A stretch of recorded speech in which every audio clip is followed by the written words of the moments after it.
Welcome to your first float at Temple Float Spa.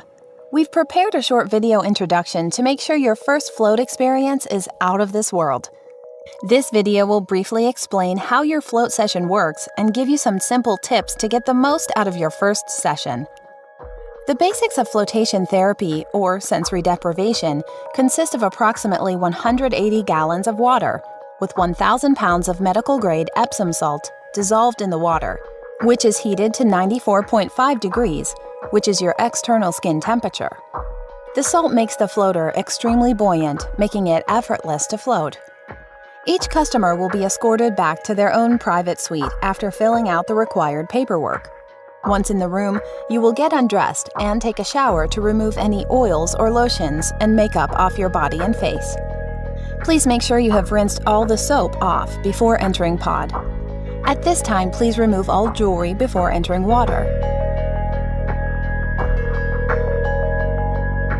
Once inside the pod, pull down the lid before sitting down. You have the option to leave the lid up all the way, or can pull down halfway at the balance point.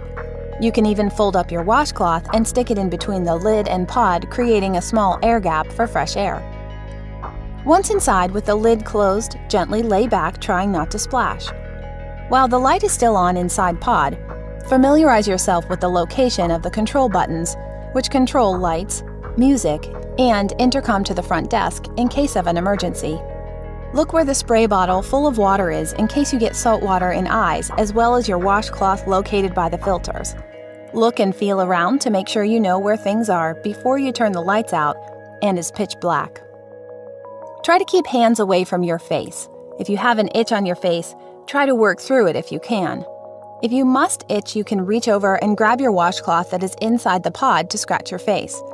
If salt water did get in your eyes, you can reach over and use the spray bottle with fresh water to rinse out your eyes.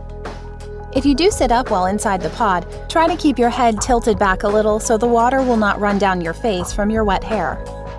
Float position. There are many different floating options one can choose from. Here are a few you can try, but you can try whatever feels best for you. Hands by side, hands lightly crossed under the belly button, hands crossed over the chest. For those with shoulder and neck pain, find that hands next to head or fingers interlaced lightly between your head and neck.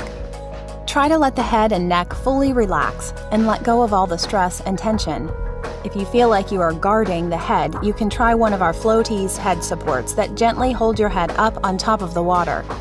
Not letting go of your head and neck might prevent you from full relaxation in the rest of your body. Earplugs are not necessary, but available if you want them. Many people prefer to use them as the salt can irritate the ear if not rinsed out thoroughly. Vaseline and Band-Aids are available for anyone that has cuts or scratches. It is not a big deal if you fall asleep while floating. You cannot roll over while sleeping. Float centers on the West Coast have overnight floats where people sleep in the pods, so you have nothing to fear. Nausea could be a sign of detoxing or a sign of the body letting go of stress carried in the stomach. At the end of your session, the pump will kick back on, and as the water pressure builds up, you will hear some air bubbles coming out into the water until a steady stream of water continuously runs. That means your session has come to an end. Please be cautious getting back out of the pod into the shower, as floating makes one very relaxed. Take a shower, making sure you rinse all the salt out of your hair, face, and ears. Please be mindful of the time in the room after your session is complete, so that we have time to tidy up the room before the next client arrives. That wraps up our introduction. Now is a good time to put your phone in airplane mode, or turned off completely. While you are floating, your senses sometimes become heightened, so it can be disturbing even if it's on vibrate.